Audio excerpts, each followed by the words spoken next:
All right, what's up, guys? The red light is on. How is everyone doing? It's Tuesday. It's the Fight Banana Show day. Dave Van Auken. Usually to my side is the wonderful Elle Dawson. Elle won't be here this week or next week. Very, very busy woman, but she killed it all last week for PFL Hollywood. So Elle won't be here, but someone that will be here. So pumped and excited to have her. First time on the Fight Banana Show. What's up, Leah Dorchinez? Hey, Leah. Hi. How are you, friend?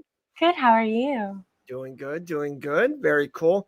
Packed show. We'll definitely get in it. Cam Teague coming in a couple minutes. G's coming in around an hour. Plenty of topics, but before we get going, and Leah, we'll definitely talk a lot about PFL in Hollywood. I had this brand, Savage Aesthetics, send me 2 bags in the mail. Dude, I'm a sucker for swag. I'm a sucker, Leah. I don't know about you. I am a sucker for swag. We'll probably give all this stuff away. It's kind of what we do. So they sent it to me. So I wanted to open it up right here live on the show. It's got a beautiful like wrapping tape on it. So let's go. I'm telling you, if anyone ever wants to send me anything, we'll open it live on the show. I'm like I said, I'm a sucker. So let's see what we got. But I'm excited. How's things with you?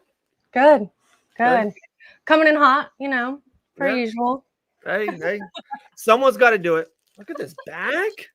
Cute. All right. So how many items are in there, and how many do I get to have? You can have it all. I'm telling you, it's you or the someone that's watching the show, dude. Oh my goodness, it's like a large rash guard, long sleeve. I'm a sucker for long sleeve too. Ew. That's dope. Dude, I think they told me that I think they made like 15 of these. It's like a limited run, and when they're done, they're done. So, Leah, this is yours, or maybe you'll pick someone during the show that you want to give it away to or something. All right, so that's one bag. Let's open up the second. Let's see. I like this. Man, I told you, I am a sucker for swag. All right, second bag. Another large, great size. Good size. Oh, my goodness. It's like the shorts. Wow. The matching set. Dude, these look super comfy. I might send you the shirt and keep the shorts. I don't know. This is sick. Yeah. So shout out Savage Aesthetics. There we go. Like that. Okay. Let's get into it. One, we have a wheel today. First time ever I'm doing this wheel. It's going to be like the best thing we have ever done, or it's going to be horrible and somewhere in between. So we'll take that from there. But Leah, before Cam gets in, how was it? You flew from beautiful West Virginia to Hollywood, Florida, Fort Lauderdale area. How was your first time kind of PFL Fight Bananas? Give us some gossip. How was it? It was juicy. No, It was so much fun. I have been to, I think 15. I really have to sit down and like go through my tickets, but I think I've been to 15 UFC events as just a fan. Yeah. So PFL, the energy was great. Everyone that was a part of the media was so welcoming and just like, now we're all besties, which I love because that's just kind of who I am. That's my MO. But it was a top 5 experience for sure. I like that. One thing I do want to ask you, what was something that you didn't think was going to happen, or something that was different from what kind of popped up, during the PFL week or the weigh-ins, or was there something that were like, oh, that kind of caught me off guard? No, not really. Just because it's all typical fight life and, going to the weigh-ins and experiencing, the beef between some of the fighters. I love that. But no, nothing too like off the wall. I'm spitting all over the place. I guess I'm excited. Nothing too abnormal, just great vibes, great experience. Was just happy to be there. I love it. All right. Talking about happy to be there. All right. I think I've been commentating for around 4 to 5 years. Probably I tried to add it up. I don't know. I think it's somewhere between 40 and 50 pro events that I've commentated on. But I told this to the man who's coming on here any second. I'm going to say it again. The greatest fight I have ever commentated on was Island Fights 87 between David Zelder and this guy that I'm about to push the button, Cam Teague, going on the Contender Series in a couple weeks. Cam, am I wrong on that, man? That was one of the greatest fights I've ever seen in my life. Definitely a tough one, Yeah. Hoping that I hit this guy I'm about to fight with the same output, because I'm sure he'll go down, because Zellner is definitely a machine, as they call him. Well, dude, appreciate you coming on the show, Cam. A little late notice as well, man. Appreciate you very much. I kind of want to start right there. Like I said, I've watched that fight, Cam, 4 or 5 times. I love it. It's my favorite fight I've ever commentated on. And my one thing I never asked you was, when you're in the fight, you're one half of it, and you're the one who won that fight, pretty convincingly. Do you know it? Like after the first round or after a couple of sequences, you're like, oh, yeah, I know I'm in something special, or do you not know it until afterwards? Nah, you could tell you're in a fight. And after that first round, I was like, damn, man, I'm gonna have to kill this guy. So I went out there the second round, I dropped him, and I was like, all right, that's it. But then he just got up and just started throwing back, and I was like, well, I guess we're gonna be here a little longer than I like to be, but 15 minutes. It's all fun. I enjoyed myself out there in front of the Biloxi crowd and at the Hard Rock. 15-minute war for those people. I'll take that any day over a quick knockout. Thanks. Cam, you've got a couple weeks. What is it, September 9th that you're on the Contender Series? Yes, ma'am. What does your preparation look like right now? How are you feeling? Kind of winding down a bit.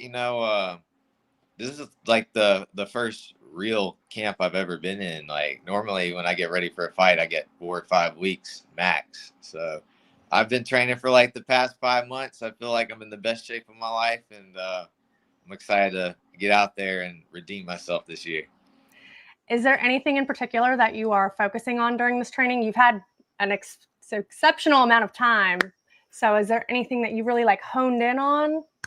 I kept it moving like I always do, just prepare for what I think that he's going to try to do. And ultimately, I just got to go out there and fight my fight, and the rest will take care of itself. It's funny. I'm going to jump on something that Leah just said. It felt like this fight camp, Cam, like this fight announcement, or I don't know if you had the exact date, but it seems like you knew that you were going to be on Contender Series for a minute, my man. It's been for a while. I felt like springish, we did Off the Hook boxing, and then a little bit after that, there was rumors or pictures came out of you definitely being back on the Contender Series. Was it, a brutally honest question, is it too much time? Was it enough? Is it, I know you have that permanent black marker on the date, but is it kind of, you love that you knew how long, or give me some gossip on the time? Yeah, I knew like a couple, like before I did that boxing fight too on Off the Hook, I knew I was on the Contender Series. Oh, so okay. I wanted to try to get another fight like on Fury, the Fury New Orleans card, but Sean Shelby shut that down. So I did that boxing fight because they didn't say nothing like about you can't box. So then I was going to try to do a dirty boxing fight too, but they shut that down really hard, really quick. And I've been just having to lock in and train. So I've known for a while now. I had a idea it was Douglas, because like we were looking at fighting him on LFA anyways for the belt, just to try to get into the UFC. But I think that's how like this whole fight kind of came together. So I've known for a while I was going to fight Douglas, like over 100 days now or whatever it was. So a lot of time. So it's been kind of weird, having just focusing on a guy that you're gonna fight for so long. Like I said, like I've known about this guy for like 5-6 months now. So I'm ready to get acquainted with him. Yeah, yeah, a little physical with him. Yeah. What does this round on the Contender Series mean for you, both professionally and personally? This means everything. This is the dream for me, and I always want to be in the UFC. When you get into fighting, you want to fight for the UFC. All these other organizations are great, but everybody knows the one that everybody looks up to and respects the most is the UFC. So I'm really hoping to go out there and perform the way I know I can, and put on the show for everybody. I would love for you to talk on, Cam. I know a lot of this world, and to me, it almost gets like a black eye, but me, I love this world. is the regional MMA space, like right under the UFC, and especially someone like you, 9-1. Everyone knows you're high level, right? Everyone knows you're really, really good. So when you take that L on the Contender Series, everything that I hear, it's hard to get like matched back up because like younger guys don't want to fight you because they almost know you're UFC caliber or should be in the UFC. But when you're back on the regional scene, there's sometimes not a lot of money out there. Talk about this line or right before the UFC or the PFL, these biggest of the big operations, fighting for regional MMA. It's hard. It's tough out there. It's kind of weird. Like it's kind of like you're in limbo here. I got lucky. I fought Zellner, but Zellner's a respected guy around here and stuff. Zellner's always game to fight people, but really, I was just looking to try to fight whoever I could get that has winning records, and I was able to get that. And Dean Toole and them on Island Fights, they get me fights. They match me up pretty well. My manager Abe and stuff, and I'm ready to get into the big show. I'm tired of just being right at the door where people kind of know who you are, where you're at, but I want the world to know who I am, not just the Gulf Coast. So. I'm excited to the day's finally coming up in about 14 days, and hope to get out of limbo and get into the NFL of fighting. If you could send a message to Dana White before this fight, what would that message be? I feel like he just gotta go watch my fights. That's the message I sent to him. I'm not one of these guys that's gonna come in here and point fight with you, hold you on the cage, or lay on you on the ground to a decision. I'm coming to kill or be killed, and I've always fought like that. And just because I lost last time, it doesn't mean I'm going to change up my style. It is what it is. You're going to lose to these guys. This is a UFC, nobody goes undefeated in it, so it's probably not even going to be my last loss like it was on the Contender. But, I just got to win more than I lose and keep my head on a swivel this time around and mix it up and get them bonuses. I like that. Are you a fan of the Contenders? Cam, I love it. It's sometimes I like Tuesdays more than Saturdays. I love it. There's this, it's a weird thing. It's like a job interview, but it's also the biggest fight. It's like a championship fight and a job interview in one. I just love that little middle ground of it. And a lot of the Contender Series fighters fight like their life depends on it because, you want to get into the show. Do you watch it every Tuesday regardless, even if you or you don't know anyone that's fighting on it? I've been watching. I've been watching it more recently, and the last 2 years because obviously I was on it. And I didn't really watch last week's, but I watched week 1 and it was terrible. It was bad. Okay, maybe if they all just suck, I'll just get out there and I'll save. But last week it was pretty good. I heard and saw a lot of finishes, and everybody got a contract. So I think. I like the show, it's cool and all. It's kind of weird to be a part of. You stand there, it's just quiet. They don't announce you or nothing. It's like you just walked in the gym, put on some gloves, and hopped in the cage and just started fighting, So what a life. What a life. It's definitely entertaining probably for people to watch and stuff. Might be a little nerve-wracking to most fighters. Just the whole, hey, here you are, fight. They don't even announce you or anything. Not a whole lot of people out there, but the most important people in fighting are there, so you better, fight as hard as you can. Got one, Leah? So who's the first person that you're going to be calling after you get that UFC contract? I like that. My dad will be there, so I normally always call my mom after when I fight, let her know I'm okay, and so she's always the first person I call, and she's always supporting me. So that'll be my first phone call. Does she watch all your fights? She does from the house because she can't in person. She cannot say. I like it. Well, one thing I got for you, Cam, we've been doing this for like the last 2 weeks. I'm hooked on it. I'm a big game guy. I love games. I love sports. So I want to do a little fun game with you, Cam, if you don't mind. It's called Blind Rankings. You've probably seen it on UFC socials and stuff like that. I'm going to throw you 5 names, 1 through 5, 1 being the best, 5 being the worst. What we're going to do on this one, Cam, to kind of, you're a Dana White Contender Series alum. I got 5 alums from the show. Want you to rank them. You think 1 is the best, 5 is the worst. You ready? Yeah, let's go. All right, make you big on the screen. There we go. All right, first on the blind ranking Dana White Contender Series alum is Bo Nickel. Put Bo Nickel at 4. I like that. Okay, Bo. Next one, Jamal Hill, former UFC light heavyweight champion. Yeah, I put him at 2 just because he was Okay. keep the one spot safe just in case we got some, somebody. Okay, I like that.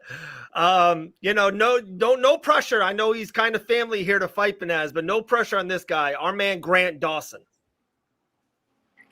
Grant's a solid fighter, so 3. 3, okay. Don't like that. He thinks right in the middle. That's Grant Dawson. There we go. So we got 2 left. One is maybe the most famous Dana White Contender Series fighter, former champion Sugar Sean O'Malley. Well, yeah, that he's obviously won. And yeah, I was happy you left that one spot. But I don't know if you're happy about this 5. You might be. I'm not too sure, but pretty recent, pretty hot right now. He's going to headline UFC Noche from the Fighting Nerds, Lord Gene Silva. You cut out for me, but 5. Oh, did you get Gene Silva? Did you got that? I didn't hear the name. Gene Silva. Oh yeah, 5. Yeah, 5. Yeah, I'm So connected. there we go. He beat the guy that beat me. So. Oh yeah, Kevin Vallejo. Yeah. Yeah, he I think he just won, right? A couple weeks ago in the UFC. That's right. He's 2-0. He's making me not look so bad. I know. So at the end of the day, hey, you never know. 3-4 years from now, it's a good story. Meet him back up for a big spot, big title fight. You never know, Cam. Getting back a couple of years. I like it. Dude, always good talking to you. Like I said, guys, we're on YouTube right now. This fight is so good. Island Fights 87, David Zellner, Cam Teague. You can turn us off, all right? Just watch us on reruns. Go watch Cam's fight. It was that good. It was one of my absolute favorite fights of all time.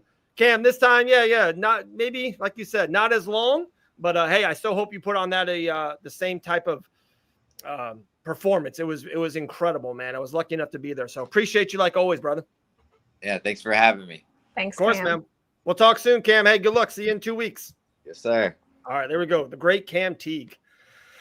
What a stud. What Yeah. a stud. I'm excited for him. I know.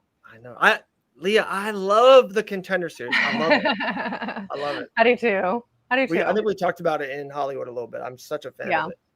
I'm not always the best about watching it on time, but I watch, okay? I like to go back, Ain't nothing wrong with that. We my son loves watching wrestling, like professional wrestling, and it's on Netflix now, and it's usually on at 8 p.m. But they were yesterday they were in the UK, so they started at 3 p.m. It was awesome because we didn't watch it on time. Dinner, he had homework to do, but we fast forward to kind of go through the show. It was good. I don't mind that once in a while. So yeah. There we go. All right, are you ready for this board? Are you ready for the first ever? I'm gonna push a button too. You ready?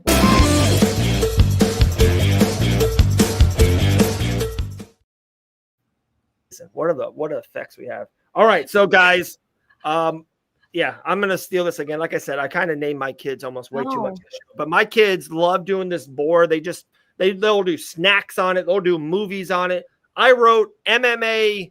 Headlines. We got Brian Ortega, Raja Jackson. We all know about that. Frankie Agner's back. We got a lot of stuff on there. So I'll spin it. I don't know what to start first. We'll let the board decide. Yeah. And then we'll talk about it for a couple minutes. We got G coming on around 30 minutes. We'll have fun. Then anyone in the comments come through, we'll put it up. We'll talk about that as well. You ready for the first spin? Cool. Let's go. Let's go. That's so fun.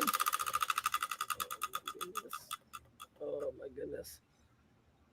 Okay, of course. So what I got is MVP, and why I wrote that on there, and I, you had to fly back to West Virginia. Maybe next time we'll stay in Orlando.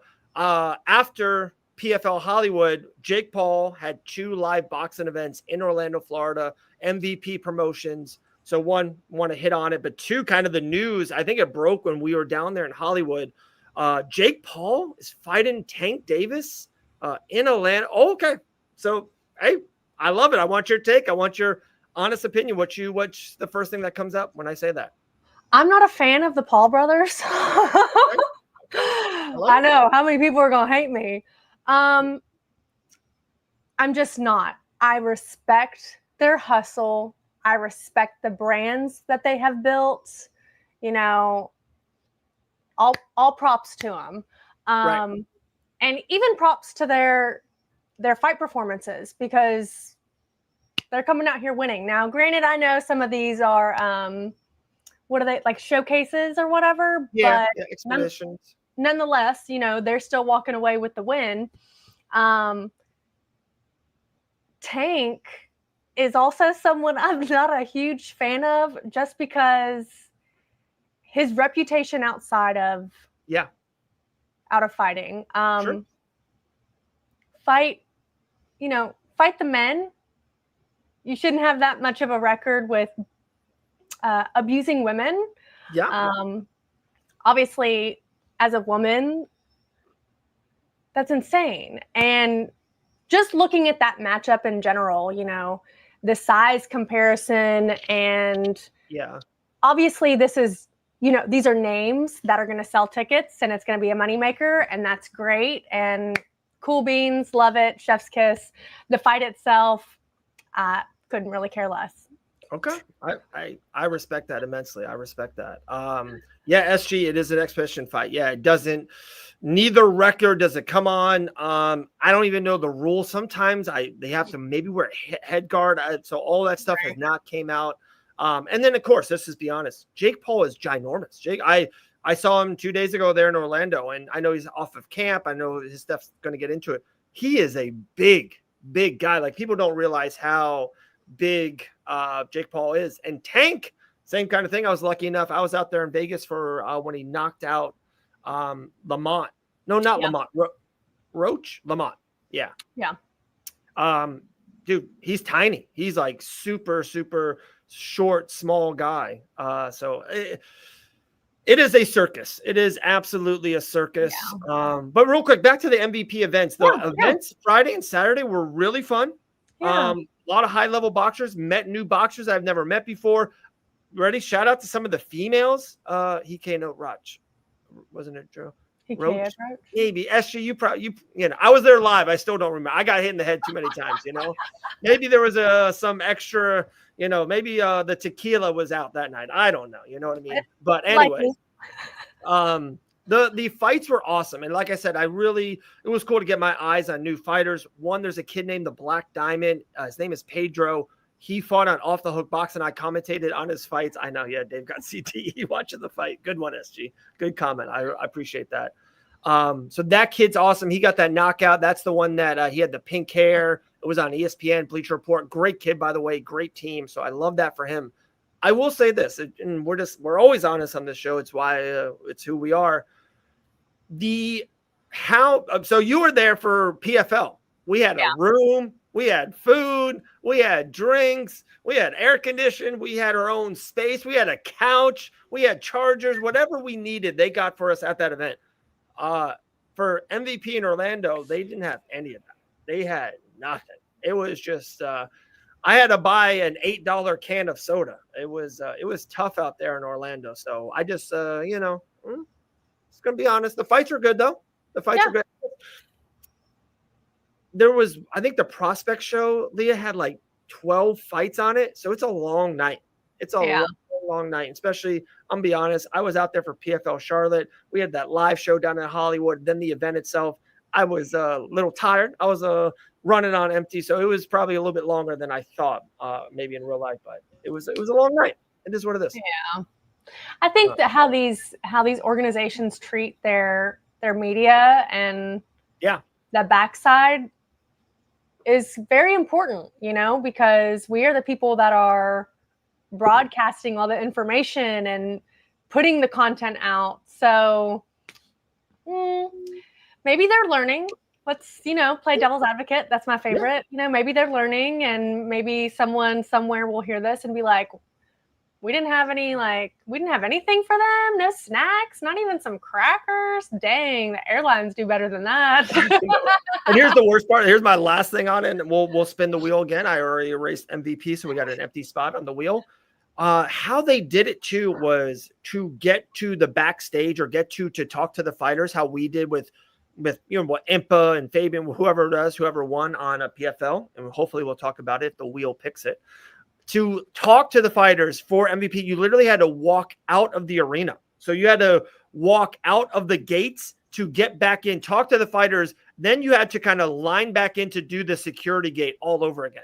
Like every single time we had to walk out, then walk back in. It was just crazy. Even the security people after like the 5th time were like, guys, just come on through. Instead of like wanding our stuff again. Yeah. And, so it was a little weird, little off. Yeah. All right.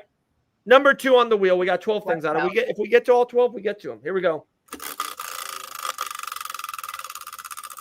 Yeah, this thing's staying forever. I don't know. I'm a big fan. No way. The blank one. That was where MVP was at. We got to spin it again. No way. There's a weight behind that one. Stop. Okay. You stopped right before. All right. This one, Charles Johnson. Dude, I like this a lot. Charles Johnson, big win at UFC Shanghai this past weekend. A UFC flyweight, kind of trains in Orlando, right down the block from us here at Fight Bananas. I love us some Charles Johnson, and we talked about it all weekend. I know the G and L talked about him, and I've said this, and I don't know if they agree. I would love your take. I think he's the dark horse of the flyweight division. I know Joshua Van is that dude. He's going to fight Pantoja next. I love that fight. But I think Charles Johnson's one of those guys that he's not getting the love or the buzz he deserves. Yeah. This man can go far. I'm a big, there you go. Great call, Jake. He is a prospect killer. I love me some Charles Johnson. How about you? I do too. I think you know what really drew me in was the hair. Okay. I have an appreciation for some funky hair. But no, he's badass. He's badass. Love this comment. He has the haircut of a very dangerous man. That's a true story. He does. That's a great comment. Yes. Just a good dude. I hear a lot of great things about him, how he trains. And I don't know if you saw that story. Ari Hawani tweeted out, and who knows how true it is, but it is what it is. It's out there in the media, so we got to run with it as well. His bank account was negative before he fought on Saturday. It's tough out there. Not trying to get on. I'm not doing that by any means, but it's real life. It's tough. Yeah. Not even that he fought, got money, then he won, so he got his win bonus. But then even forgetting that comeback knockout, he even got the $50,000 performance bonus. So he got paid. He got a very good paycheck on Saturday. So I'm very happy for him. That's awesome. Hopefully that will stretch and be in his bank account for the rest of 2025 going into 2026, and he should have a big fight early. Yeah. Who do you think's next for him? Ooh, I like that. Energy has the face, nothing but killer. That's true. Cameron, true story. Ooh, I like that. Let's go. Wasn't ready for it, but I will. UFC rankings. Flyweight division. All right, so now we know because we posted it. He's ranked number 13th in the world. Oh, I got it. I like it. Steve Ercik. Ooh. 2 spots in front of him. They're both off of a win. Yeah. Give me that Charles Johnson versus Ercik. You like that? That's good. I like that. I love Ercik. Yeah. I like that. If they want to really make a big one, Tim Elliott just came off of a win too. That's fun. Kai Francis, I think, is number 5 or 6 in the world, but he's coming off of a loss. But I like Ercik versus Charles. I like Ercik. That. Yeah. Okay. There we go. I think Tim Elliott would be fun. That would be one of those that's literally a coin toss. Yeah, I agree with you on that. I mean, of course, they're all coin tosses. Let's be serious. But I think Ercik would be a good matchup, style-wise. Dude, good question, Leah Dorchinez. Good question. Yeah. All right, so I got to erase Charles Johnson off of our topic mystery board. 10 topics left. Dude, this is we're going to get there. Let's see. All right, new one. Dude, this board loves that spin. All right, PFL World Tournament. I like that. That's what it's on. I was happy this one came on it because I feel like we were both there. We probably have a ton to talk about it. So when I say that PFL World Tournament down there in Hollywood, Florida, what's the first thing that jumps to your head? What's like the first this? That head kick. Okay. jumps to my head is the head kick by Fabian Edwards, and how he came on the show on Tuesday prior to the fight, and literally predicted that he was going to knock him out via head kick. Right. And I'm just going to, Dalton Rasta has been very great to us at Fight Bananas. This came on a lot of the show. That live show, he was the first person to come on. He's got ties at American Top Team, of course, us and the Dawsons and all of that nature. So yeah, I'm very cool with Dalton Rasta. But I thought it was crazy that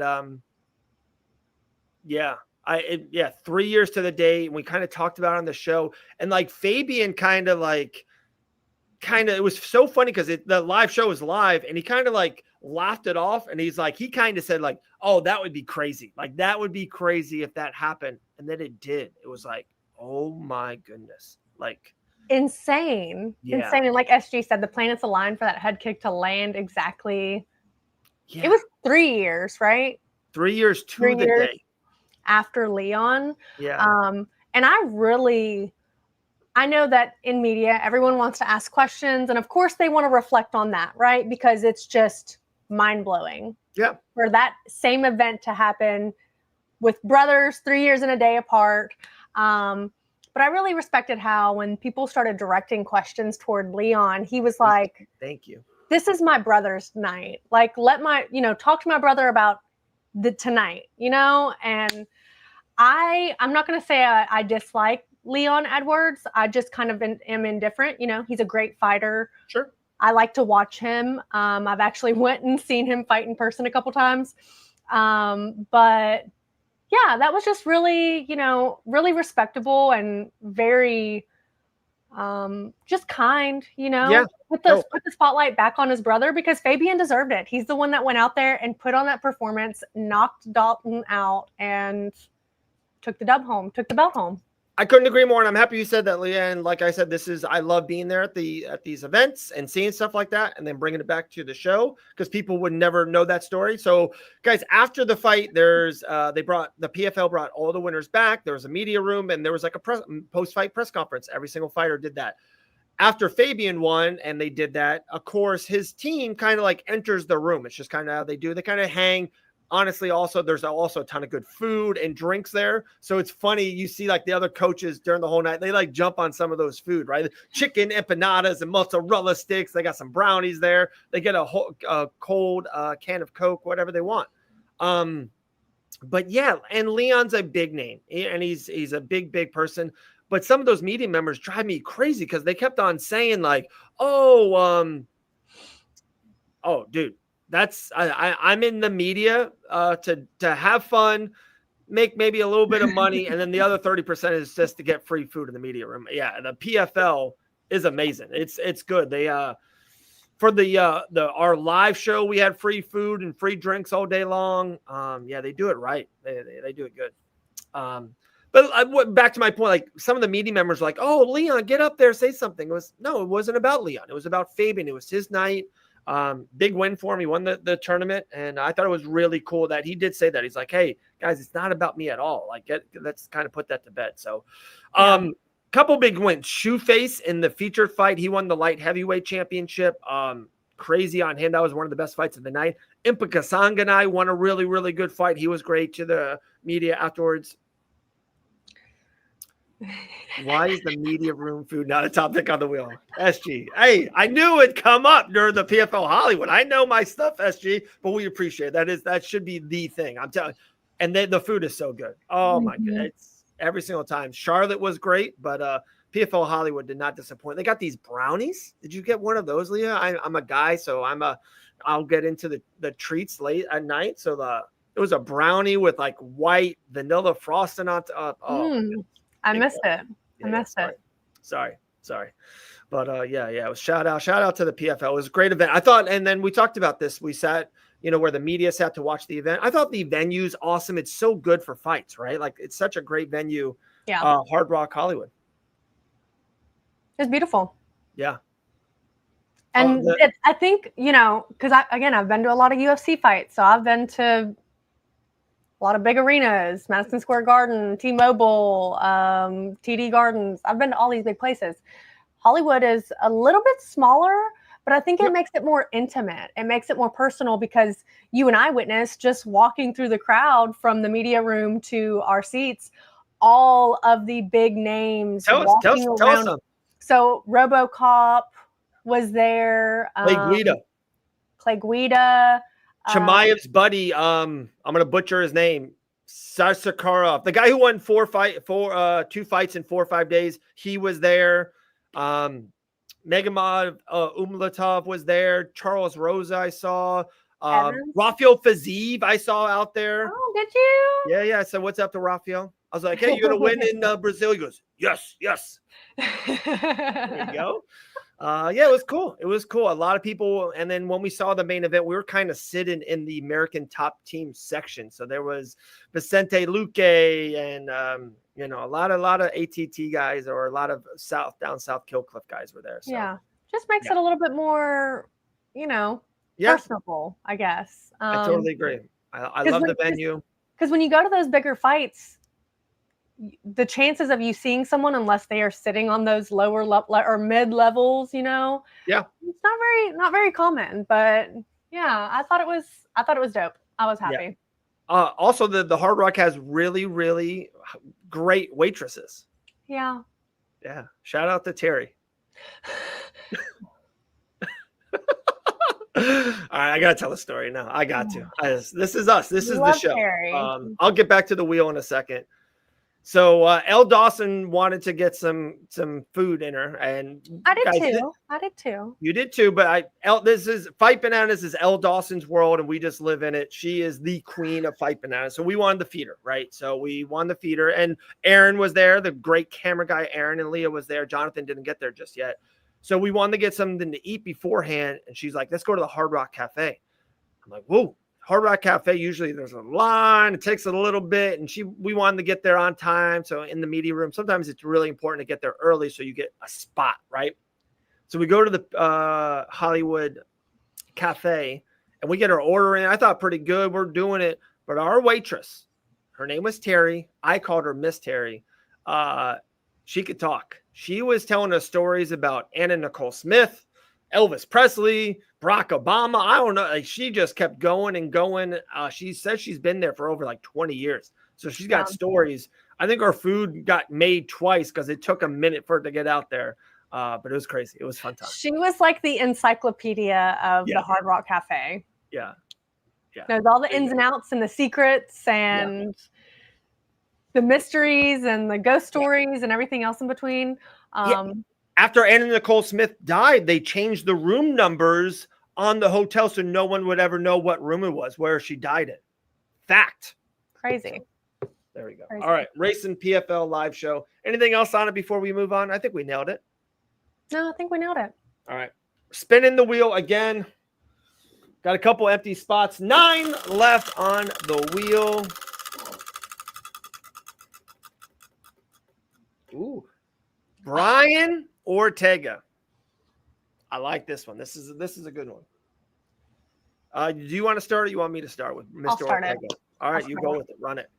Oh. I was a huge Brian Ortega fan.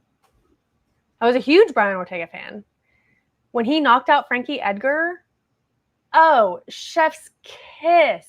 Beautiful. Oh, mwah. Put it on a magazine. And then it was like the decline just happened. And over the past, 3-4 years, bless his heart. And I literally felt so bad seeing all of the images of him on Friday night, or I guess it was Friday early because of the time difference where they were in China. All of those videos and pictures were so devastating, and people calling him the Mexican zombie. Now, Brian has made a name for himself, and I have always loved watching him perform until the decline started, and then it just became very depressing because, it's like when your superhero dies. It's just sad. But the weigh-ins, the whole event for that, and what kind of panned out, and them going to the catch weight at 153, he did not need to fight. There has to be someone at some point in these situations that says, I'm pulling the plug, because it's dangerous. And if we ever want to see Brian come back and be better, or, get some wins under his belt, someone has to pull the plug and put their foot down, because it's not fair. And I think a lot of the fans probably assumed and figured that Sterling was going to win simply because of that. Brian looked terrible, like heartbreakingly terrible. That is just not cool. I think the UFC could have done, I get it. They took him across the world for a fight. And Brian Ortega versus Aljamain Sterling would have been a really good fight. But when it's that dangerous and somebody looks like that, when they are walking up to face off, somebody has to say something. I mean, I get it, and I hate quitting, and I understand that there is that big part where it's like, I just really don't want to throw the towel in. But when your health is on the line like that, something has to give. And I'm depressed. I think it's sad as hell, because I want to see Brian on a winning streak. And, sometimes I think where some of these UFC fighters start, I don't want to use the word failing, but decline. They're declining in the UFC. Maybe Brian needs to go somewhere else or to another organization and find his rhythm again, to get his feet back underneath him, get his health under control, and manage his weight and find that weight class that he is going to dominate in, and then come back around. Because every time I see that video pop up of him walking up to Aljamain for the face-off, it's like watching a train wreck, watching a car crash. It's sad. Like, that is him walking up to the person who is going to beat him the next night, which when you look like that and you are physically like barely unable to walk, that was destiny, that he wasn't going to win. I'm so happy we had, pre-show meetings, and we knew that you were going to do a 5-minute Brian Ortega speech. This was good. This was good, Leah. I like it. Sorry. Had to get on my place for a second. I feel like I don't need to say anything. Like, everything you said, I'm like, dude, tip of the hat, spot on. Some of these comments are great. But his hairline, solid hairline, not bad. I agree. Yeah. But sadly, I don't think he does good in the lightweight either. Guys, we see that all the time. When you start missing weight multiple times in a row, doesn't matter what weight class you're in. We just saw it with Brian Battle, and man, we got a lot of love for Brian Battle on the Fight Banner. I've known Brian Battle before his UFC days. There's a lot of connections there, and I don't have to go on him right now, but like, it's when you start missing weight, it doesn't matter what weight class. It's just a not getting back on it. There's a discipline of he thinks he can be one weight when he's not, and all that. It's a sad thing. I think Senior Ortega is too petty. He has too many ladies to attend to. No reason to be motivated if you already have the ultimate prize. Smooches from lovely ladies. Okay, so with that real quick, and me and Elle talked about this on Thursday night after you all had left. We kind of just had like a little quick snippet of conversation. I hate to say this, because listen, life happens, relationships form, people break up, whether it's just a boyfriend, girlfriend, marriage, whatever the case may be. But I feel like Tracy Cortez really broke his heart, and that is when the decline truly started to happen. It's funny you say that. And tell me if I'm wrong, Leah, and I kind of agree with what you said there, but didn't Ortega snap it with Tracy? I have no idea. Okay. Because I thought Ortega was kind of married or in a relationship. Ortega got with Tracy Cortez. Yeah.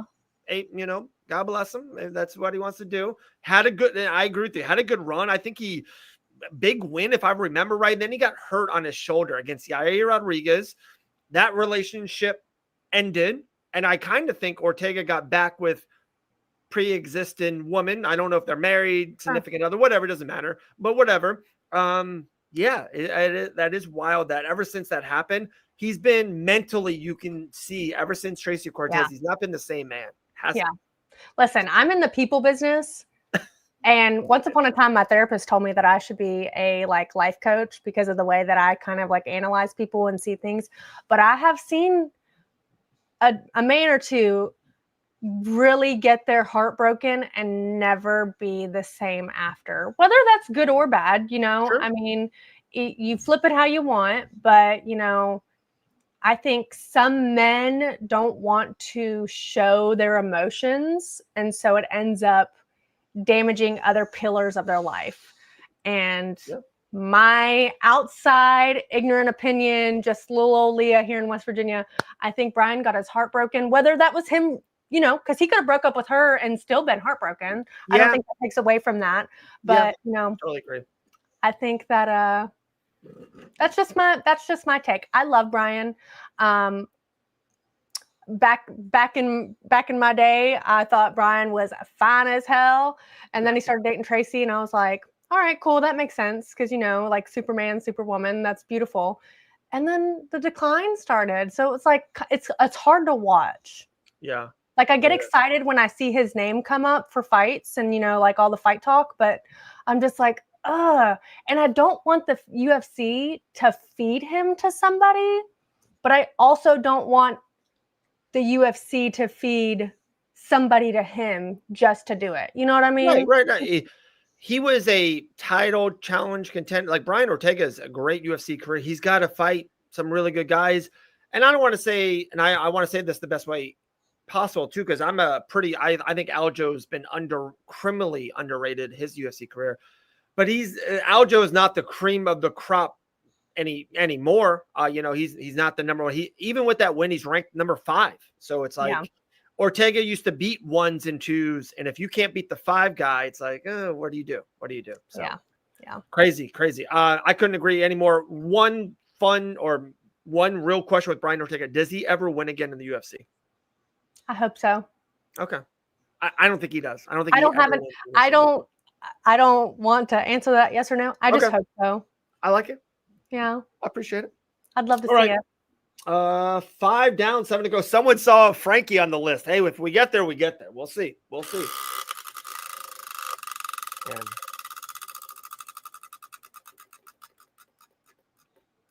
And we were so close. Someone said dog. Please show us the dog. Yeah, that was good. I saw that comment. All right. Oh, okay. The exact opposite of Brian Ortega. Aljamain Sterling wins. I'm happy that came up. I'm a huge Sterling guy. I just think he's underrated, and I feel like I like rooting for the underdogs and people that are underappreciated. I think I have that underdog in me, so I just kind of connect to that. Aljamain Sterling wins again. One of the better lower weight fighters in UFC history. We all know what he was doing in the bantamweight division. I know Davis realized that topic. Sorry. I did not think this through, SG. I didn't think it through. I just thought it would be fun. But after we get down to 1 or 2 topics, that's going to be a thing, SG. Thank you. I appreciate it. This is why we need Elle all the time. Elle would told me yes or no. You know what I mean? She would have got me on the straight and narrow. I didn't think this through all the way. But back to Aljo, a great win for him. I love that he's now ranked 5th. I don't think he's going to fight for the championship next with Volkanovski, which he called for. Yeah. But I do think his next fight's a big fight. Yair Rodriguez, the loser out of Diego Lopez or Gene Silva from Noche. Maybe even if LaRon Murphy loses, he might fight him next, something like that. I think Aljo has a big fight in front of him. Yeah, regardless. Any of those names, it's on. Yeah.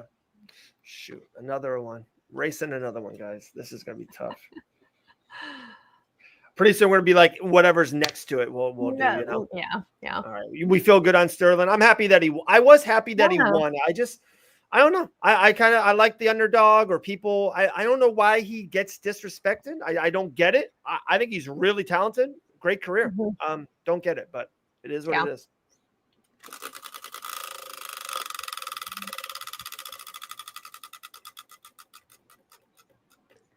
Yeah, there we go. Getting lucky.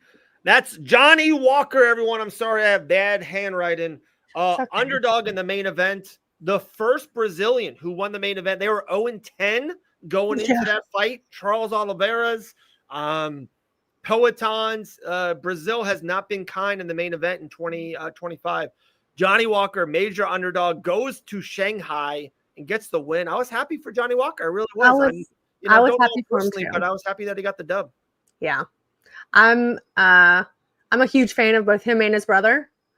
So I think they kind of make like a nice little powerhouse team to, come in and really just set the standard, and they're fun to watch, so that makes the difference in my opinion.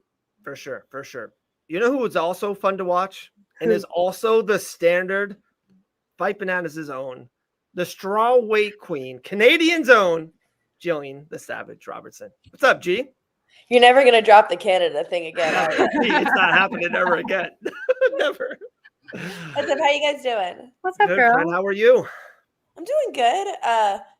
Maybe I still haven't got confirmation that the other girl has signed the contract, but maybe something in the works, hopefully. So super excited because we've been waiting way too long for that. Yeah. Yeah. Sounds good. Sounds good. Yeah, no, definitely sounds good. Sounds good. I'm not making another artwork. I'm telling you that, G. I'm not making another one. No, that's awesome. I cannot wait. Hopefully everything is good, and we'll maybe next week or the week after we'll talk about it. But very cool. I would assume a little extra pep in the step since maybe getting a phone call. Oh yeah, there's always that. I don't know, something about a little bit of adrenaline in your blood does something special, you know? Mm-hmm. I'm not saying, but it's also feeling like if you meet a friend, it can be even a boy or a girl, or that doesn't have to be the opposite sex. But even when you were like, oh, cool, I got a new friend in my life. Like you just feel there's a little extra pep. So I would say for a fighter, that's that new fight feel. It's like, okay, I got a new name. I like this.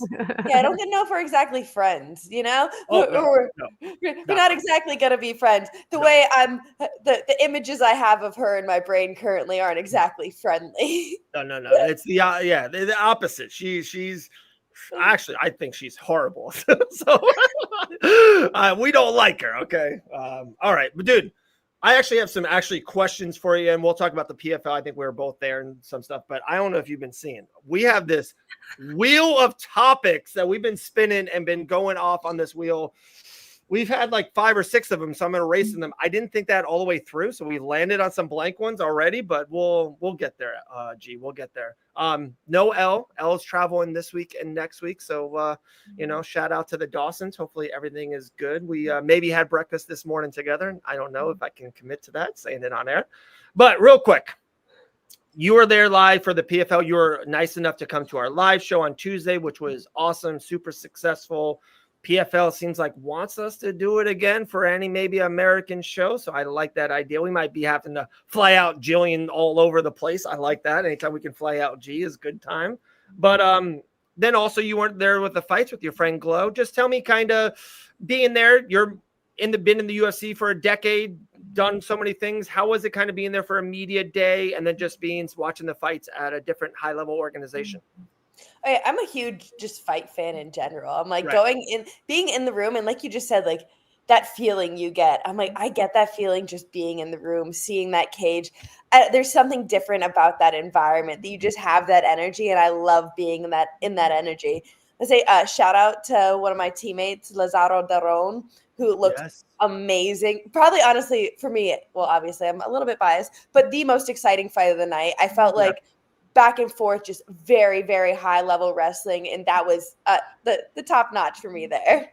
Yeah, that was crazy. Of course, the main event was crazy. I don't know if you saw the post. Literally, Fabian came on our show, talked about getting a head kick knockout, the same show that you were on. Thad was on. Dalton Rasta was on the same exact show. Then literally gets a head kick knockout. How crazy is that?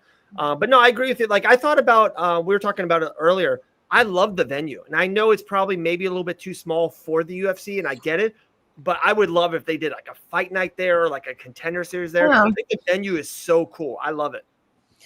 It's funny. The first venue I ever fought in for the UFC was in Vegas, but kind of similar. It was in what used to be the Monte Carlo Hotel, and it was the arena in there. So kind of a similar setup, but I think that is really one of the better setups for watching fights. just because like when you have too many floor seats, they're not always the best. It's hard to see over people. When you have that arena seating, I feel like there's not a bad seating in the house. Yeah.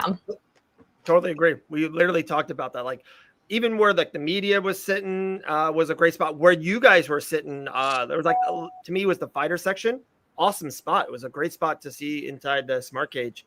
I got multiple things, and of course, Leah, if you have anything for G, just jump in, whatever you want. Yeah. My first thing for you is that what is it to be? I know you love watching fights, even if it's the PFL or not. This is a weird week. There's nothing. There is nothing. I was, last week, even the UFC was in Shanghai, and that was a little while, but there was an awesome PFL event. Then I also had Jake Paul boxing events I went to in Orlando. So like I just stayed busy. This week, there's one misfit thing in London, I believe, somewhere that Darren Till and Dylan Dennis is on that card. Don't forget. forget. Oh yeah, Dennis is on that card. He's fighting Luke Rockhold though. Yeah. No, he's not. I saw that he's, I don't know, fighting someone else. I don't know if the fight poster I saw was real or I don't know. No. The main event, Till versus Rockhold's the main event, and then Rockhold, Dennis is on the card. You are. Oh, okay. Okay. Yeah. I was like, he's fighting Luke Rockhold. What? He's one of the most like mind-blowing people to me in combat sports because I'm like, I have no idea how he's been relevant for like 10 years at this point or how he is still somebody. And like, he's had like one pro fight, he's cornered Conor McGregor, and that's kind of where he's gotten his fame off of. Yeah. Like, that was the peak of him. It was the peak of him. Exactly. Dude, so SG has been going off, and hey, he deserves so. The PFL media room of the food is incredible, but guys, G was sitting kind of in the fighter section, so she didn't see the media room food.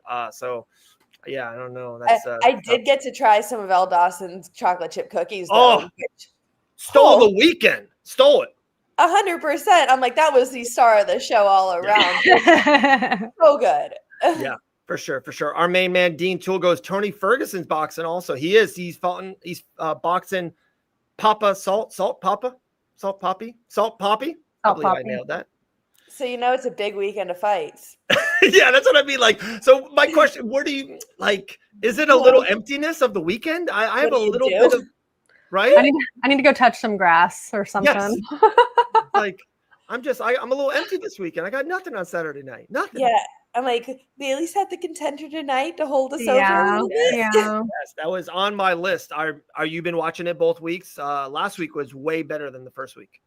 Last week was way better. I don't know if Dana, I'm debating on it. If he was sign happy or they deserved all the signings. It was definitely in between. It was a very good week. Signing all 5 guys is just something you would never see on like the first or second season of the Contender Series, like where he used to be a lot stricter. But I'm that being said, I'm not disappointed in the 5 guys that he signed. I agree. I'm kind of with you. I thought 3 of them, if I remember right, I was like, oh, those 3 should get it. 1 or 2 of them, I was like, I don't know, but it's sometimes I feel like when he gets on a rhythm or a momentum, like, yeah, I guess they won 2. And I guess that heavyweight who put on the bandana, who to me won't do good in the UFC, but he talked and he almost did like everything you should on that show. I don't think he's next level talent, but I understand why Dana gave him the contract. I get it. I feel like with that one, you also have to look at the division he's in too. I'm like, I think heavyweights, it's a little bit easier to sign them at the moment. Sure. All right. I got 2 main things for you. Then maybe we'll do one wheel with G. I know she's got to pop out early today, even me as well a little bit, but we'll kind of get into 2 different things. One thing is for both of you girls. All right. I'm a big, we as a family are a big Halloween family at the Van Auken house. We have a massive party. There will be around 50 to 80 people at our house on Halloween. It gets pretty big over our house. But we were at SeaWorld on Monday, and we saw pumpkins everywhere. And I looked at it was like August 23rd or 22nd. My question for both of you girls, is it too early to go into Halloween right now? We're still in August. Is it too early? I feel like August, September, October, they're kind of like going into the fall months. I don't think it's too early. Okay. I think that if we start seeing Christmas stuff, then it's too early. Yeah. You can't have Christmas before Halloween. But you do all the time. Walmart does it now. And I'm like, why am I walking in here and there's Christmas stuff and it's not even Halloween yet? Or like most stores, like any stores you walk in, I'm like, I don't get that. That's too soon. But I think we're close enough to Halloween at this point. I think you can start putting out pumpkins and stuff. Yeah. I'm not huge on Halloween. Sorry, don't shoot me. I don't know why. I guess I'm just not. So I don't really care, you know? Okay. I don't like Christmas. Halloween is cool because it's like, it's fun, it's creative. I love seeing all the people's different costumes and, you know, house decor and all the giant skeletons and all that stuff. So, you know, let people decorate early. Summer's ending and people are depressed, especially up here in West Virginia, where all of a sudden it went from 90 degrees to 70 degrees. Okay. We need something fun. I respect that. I respect. Okay. We got to answer this for sure. SG goes, how do you guys celebrate Christmas without snow? Happily. I don't. Exactly. Thank you, G. I was gonna say, I don't know how G's gonna answer this. Amazingly, we usually go to the beach on Christmas. We go outside. We love Christmas when I'm not even. It's hot. It's for us. It gets cold usually in February, maybe late January. Christmas, What's it's that? beautiful over. You know, at least by the Van Auken house. Same, I think by G. It's awesome. We play sports. It's a great day. Sometimes it doesn't even get cold in January or February. Sometimes That's we just true. have a year straight of just Yeah. like the lowest day maybe being 60 something. And I am perfectly okay with that. I'm like, that's the reason why I'm in Florida and not in Canada currently. There you go. Leah, how are you? How's West Virginia around Christmas time? Cold. Cold. I don't know if we had snow last year. I can't really, I have no memory. But we've had some pretty heavy snow the like last couple years, but it's normally sometime between January and February. I mean, it is what it is. I like, as a realtor, I get to pick and choose when I schedule my appointments. So if I can't drive, because Lord knows you don't want me on the roads like this, I'm sitting my butt at home with my dogs. So. Okay. Yeah. Like I said, I'll hit this wheel up in a second, but there's definitely something I do want to bring up. And I don't know if you guys have like seen this a ton or seen this none at all. To me, it's been the biggest story in MMA space, and it's not even an MMA story, really. Did you guys see Rampage Jackson's son, Raja, jump into the ring? So I definitely see Leah for sure. G, have you seen this? What's your thoughts? What's your topics? I would love your 2 cents on this. Like, how can you not see this? Okay. It's literally it's the biggest thing everywhere. Yeah, everywhere at this point. I would have had a lot more respect for Raja if in the situation, like he got the beer can slammed over his head, if he reacted instantly. Yeah. If he tried to fight him in that moment, I would have a lot more respect for him. Yeah. I feel like he went around it the most. I don't know. Like, Sure. it's good point. pussy. I'm like, the way he did it, he shook his hand, made like, yeah, we're good, homie, and then went in there and did that to a defenseless person, essentially, somebody who allowed you to do this to you. I'm like, that's the most like, I don't punkish move. It's a punk move, right? Like, yeah. And Lee, I want you to take away with it. I just want to throw this out here so quick, like, and you know me, G, high level jits guy, but not maybe the greatest fighter in the world. Just not my, not my forte. When you win the fight, and if you knocked out the person, guy, girl, whatever it is, and you're on the streets or like when you knock them out, like especially when you're not in a cage, when you're in the streets, when you knock it out, it's over. Like I think there's like a unsettling rule when that person's knocked out, like that's it. Like you don't do anything else to that person. Dude, that guy was laying there, and Raja got what 10, 12 shots on him, just doom. Like 22. 22. That's gross. That's wild. Leah, I can see your eyes fuming. I would love it. What you got? Disgusting. Yeah. I think it's disgusting. You don't bring a knife to a fist fight, or you don't bring a gun to a fist fight. Like, okay. Like G said, if he would have responded immediately after getting that can to the side of the head, completely different story. But you took time to think about this and plan it and walk around with other people and let people feed those little voices in your head for you to go in there and do that. I mean, to me, it's disgusting. And you're seeing, I don't know about y'all, but I'm seeing all sorts of posts like, yeah, the police are investigating. And someone said, what do you mean investigating? Everything is recorded and on the internet. Yeah, it's live stream. He literally live streamed. What are you investigating? Like, here's the investigation. You need to arrest him. And people saying like he's going to get jail time. He's not going to get jail time. I have no idea what's going to happen because I think it shouldn't have happened in the first place. Yeah. I'm like, legally, I don't know how it's processed, but I'm like, that was premeditated attempted murder. Yeah. No, 100%. Like, and I know this sounds thought about it.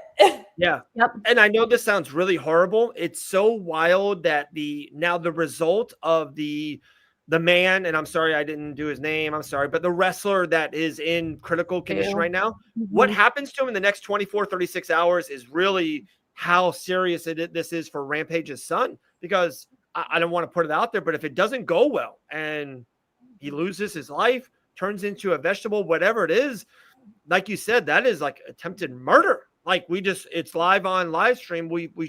He punched a guy too. He couldn't live. Like he literally killed a man on live stream. And then the other way, if he makes a full recovery, does he, like some people are saying, and I saw Sean Strickland's thing, and I get what Sean Strickland's saying. I understand what he's saying. I just don't agree with it. Kind of. It's saying, hey, we should just put him in probation and hopefully he'll learn his lesson and he'll be a better person out of it. It's like, I get that, what you're trying to do, but if that's all we did, we would just have criminals run in the streets. Like they would just be everywhere. It's like, no, if they do a crime in America, you serve the time. I know that rhymes and that's why I get paid the big bucks, but I just, something legit has to happen to him, right? Like something.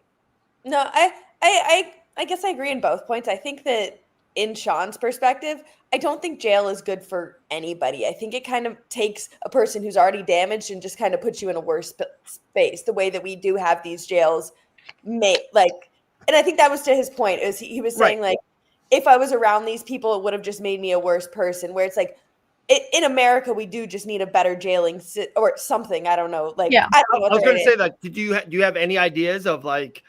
This is the Fight Banana Show. This is what we do. Like, do you have like a concept of what we can do with people who didn't do the right thing? And I get it. My favorite word in the English dictionary is redemption. Like, I love that word. Everyone's not perfect. I'm flawed. I make mistakes every single day, but I love how we can redeem ourselves, be better the next day, be good, all that. I love that. I love it.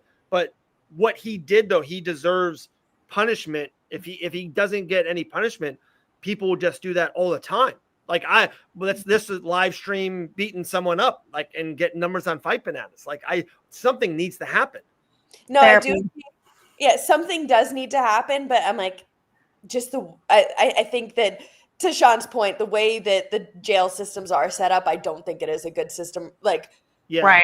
But I don't know what is the best idea, because he does need to be punished and he does need help. Obviously, he is mentally a loose cannon at this point. Like if something like that can set you off that much, I'm like, you are a danger to society and you need some type of help to get back so you can be a part of society again. Therapy. Very intense therapy, like mandatory and long-term. I swear. Therapy saved my life. That's just me.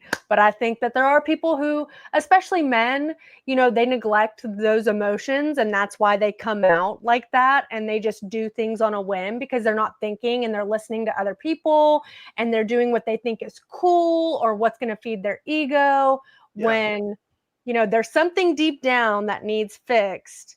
So you don't do things like that and hurt people. Like that is terrifying. Terrifying. Yeah. All right. Well, like I said, G hasn't seen this thing in action, so we're going to do this. We got 6 left. This will be our last topic of the day. I'm sorry, there's some things we didn't get to, but we'll, next I always love your games, Dave. I appreciate it, G. I appreciate it. They're my favorite part of the show, honestly. I don't know if she's absolutely serious or just like, Dave, I'm moving on in life. I don't know. But we'll do it. If it's the majority of the time, you just spring them on me, and you're like, all right. what's the 5th UFC heavyweight champion ever? And I'm like, huh, let me try to think of this. Dude, we have to have like more pre-show meetings, I think maybe I should send you a couple things. Dude, Leah went in with like an 8-minute Brian Ortega speech. For one, incredible. Go back and watch it. It was so good. But two, like we didn't talk about it. I was like, dude, we need to do this more often. We got to have a little meeting before the show. But I'm sorry, G. I'm the worst. You're the best. Here we go. Right. There's the wheel. Next to Raja Jackson or primetime. So we'll do primetime. And I think G will like this one. I think my point is UFC Shanghai was in their primetime. So for us as Floridians or in West Virginia, it was just very early in the morning. I think all shows in the UFC, if they're not in America or the West Coast, whatever country they're in, they should be in the prime time of their country. Like people live in the building and the fighters themselves should never suffer because of like our viewing habits. Yeah, it was hard for me to wake up, and I'll be honest, I didn't watch the prelims live. It was 2 or 3 in the morning. You guys know my week was absolutely bananas, pun intended. So I didn't watch the prelims live at all. But I always think it's bad when we fighters are fighting, for their lives sometimes or for their livelihood, for them to be put at weird times of the day and night for our, primetime viewing pleasure. I think what they did for Shanghai was great. And I would love your guys' take. We'll start with you, G, then to Leah, about should all fights be in the other country's primetime? I like it for the fans' sake, honestly. Like, there you go. Yeah. In Shanghai, I don't know if you guys noticed how behind their people all the fans were so wholeheartedly in that fight card. And it was just their it's not like they were cheering for both guys or anything. The second anybody who was Asian did anything good, they had the whole room cheering for him. And even like when Johnny Walker won, it was kind of just and the whole room went silent. They were just so behind their people, and I loved it so much. Anything like the littlest grappling exchange, the littlest punch, anything done by an Asian fighter, it was just like applauded around the room, and I loved that energy in there. So I think that's really cool. There is something special about being able to see the UK fans whenever they have the card over there and try to do it for American time. They'll have it at 8 a.m. and they're all drunk anyway. But I'm like, there's something special that I love about that, but they still deserve it at a regular time too. Yeah. I'm with you. I think that wherever the fight is, it should be that prime time. Yeah. And if we can't wake up or don't want to wake up or don't want to stay up those hours, why should we expect the fans in the different countries to do the same? Yeah. I will say, as a fighter, I've only had to do it once when I fought in Abu Dhabi. My showtime for the card was 11 p.m. So I had to be at the arena at 11 p.m. Usually you fight about 2 hours after your showtime. So expecting to fight around 1 a.m.-ish. And I think I was early on the prelims. I want to say the main card started at 6 or 7 a.m. So we were fighting all through the night. And I'm like, that's the only time I've had to do it.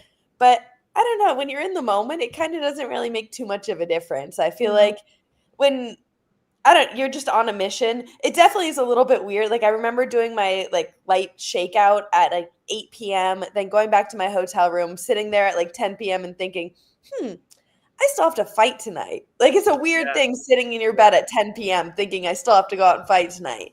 That's cool. But I think once you show up at the arena, it's just kind of, you go into the motion of what it is. Right. Unreal. Well, Gillian, we know we got to run real quick. Hopefully that fight news gets super finalized and we can make a post of an amazing artwork. So we'll see soon. But I'm happy, and it was great to see you not once but twice last week live in person. And then we had amazing dinner too. That barbecue spot. The best. Getting me out of my house is impressive. That's all I'm saying. 2 times in 1 week. That's a lot. Dude, a lot of love coming that way from Gillian the Savage Robertson. We appreciate you, G. You're the best. Have a great day, okay? We'll talk to you. All right. Always good to see you guys. Later. Bye, girl. Dude, G's the best. Not once, but twice out of the house. Gotta like it. We'll end it here. Dude, I have to bring up this comment that I cracked up, and I didn't want to do it when G was on the show. Where was it? Like, this is so good. The next Saw movie, by the way, crazy movies, they would be in the warehouse just to have Dave saying, I want to play a game. Dude, I guess it's a thing. We're going to keep it going. This wheel will definitely be back in action. I'm telling you. But that's a good one, Doctor. That's a good one. Yeah. Unreal. Dude. Very. Leah, you did it. Over an hour and 15 minutes. First Fight Banana show. Multiple guests. We see the gun show. We're relaxed there. We don't want to get kicked off of YouTube, but we appreciate it. So, Savage Aesthetics, shout out to them. You want me to send you this the long sleeve or the short? Which one do you like more? I don't even remember what all was in there. Was it just a set, the long sleeve and the shorts? Oh, you like? Do we have to keep them together? We can't break them up. So yeah, we got the shorts. We can break them up. The shorts are going to be too big for me. They're perfect for you. So then, like, this would be like maybe a good night thing for you. I don't know. You know what I mean? I know it's supposed to be like a rash guardy thing, but it's I might gift it to somebody special. Yeah, there you go. Or maybe Fight Banana should gift it to somebody special that will use it for what it was made for. You know. Okay, we'll gift it. Well, hey, if you got someone in mind, we'll send it to that person. Hey, make sure you follow Leah on all of her socials. Absolute star. A lot of stuff that will be happening soon with Leah and Fight Banana. So we absolutely love that in the future. And yeah, we're rolling. We did it. Next week again, guys. Noel Dawson, 2 weeks in a row. It will be a sad, long week. But I think we got 2 guests already lined up for next week. So we'll be a good show. Be a good show. Anything else, Leah? I think we nailed it. Killed it. We nailed it. Yep. Great show. Go. Cool. Appreciate it. Well, we'll see everyone Sunday morning. I believe G and L will be back on live. There's no fights this weekend, so there's no lives from us. There's no Ben and Bananas. We will be a little bit of a quiet week. Ryan Gerald has Yusuf Zalal on tomorrow around 10 a.m. That comes out. Yusuf, top 10 featherweight in the world, so that's a cool show. And if not, we'll see everyone next week, next Tuesday at the Fight Banana show. See y'all next